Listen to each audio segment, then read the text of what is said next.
with you some important information that you have coming up. Also, want to make sure you're being safe and just aware of some things that are happening. I am sending this out for Miss Delling. She is a little under the weather and unavailable, so I decided to do it for her.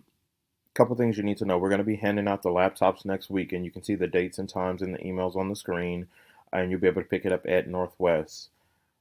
You will need your parent there to pick up your laptop, as well as your parent will have to sign a form, and you will not be able to get back into the building.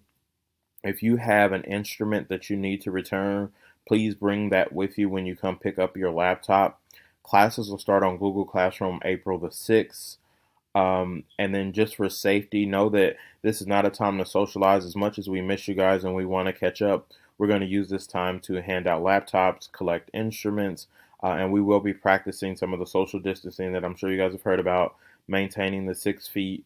There'll be hand sanitizer, and you guys will not be permitted to enter the building for any reason. So just please be aware of that. Pay attention to the dates and times, and if you have questions, feel free to email me back. Thank you, take care, and be safe.